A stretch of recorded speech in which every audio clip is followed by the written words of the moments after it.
Usually when I go to a record store, I have something in mind that I'm looking for, a favorite artist or a favorite album or something like that. But I also really like to just look for interesting things, cool artwork on it or an interesting album title, anything that just grabs my attention. Sometimes you can end up finding something really cool.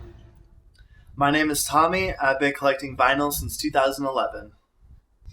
I remember I was hanging out with some friends after school one day, and one of my friends had put on a record. Since we were in school for audio engineering, we were obviously talking about how clean the sound was, but I just thought the whole aura of it was really cool.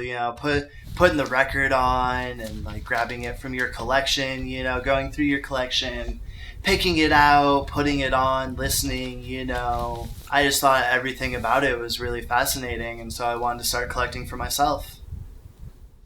One of the reasons I like collecting is because it really brings people together. You can listen to the music together, talk about it, look at the album art together. Actually, one of the biggest reasons I'm into music is because of my mom. My whole life, she's been putting on great music like Led Zeppelin, The Doors, Guns N' Roses, things like that. So from a very young age, she's turned me on to some great bands, some great music. That's something I've always had in common with her. And a decent portion of my album collection I got that was hers. It was just in the house in a closet that she had up there for quite some time. I got back into it, and so she dug them out and she gave me her records, and we talked about them and listened to them together, and it's just a really fun way to connect with people. I think my most prized record would be my copy of Led Zeppelin 4, which, as I said, my mom showed me a lot of music. Led Zeppelin is her favorite band, and this is her favorite album. And I can just remember listening to this album since I was a small child, and I've always really loved it. So when I started collecting vinyl, she gave me her copy of it that she got back in the 70s. And it's not in the greatest shape, as you can tell. It's fallen apart. She's listened to it quite a bit. I've listened to it quite a bit. So the sleeve might be a little beat up, but the record itself still sounds really good and still plays really well to this day.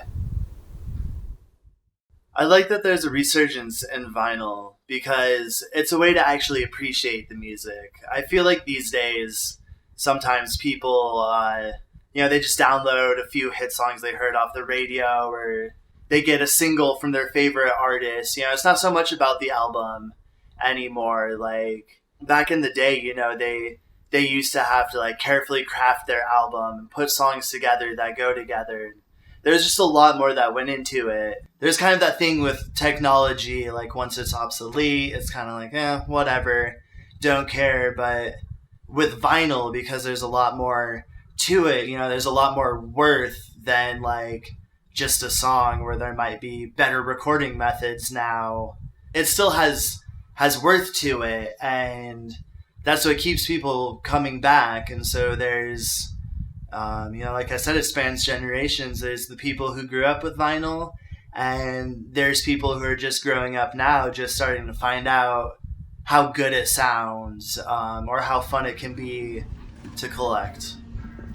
So I think it's just a really good way to appreciate the music. You have a full album that's there to tell a story. There's the artwork, and you can display them. Lots of people, myself included, have their whole setups. They have a whole space in their house or even a whole room to play it. And so it's just much more appreciative of what goes into the music. To someone who's just starting to collect vinyl, I think I would tell them maybe start with your favorite bands. Everyone has a favorite band or a favorite album, but just start with what you love, because that's the whole reason people do it, is because it's a passion. And there's always record stores you could find. Just always look in the bins. You never know what you're gonna find for $3-4. The copy might be a little used, a little beat up, but as long as it plays well, then that's what it's for.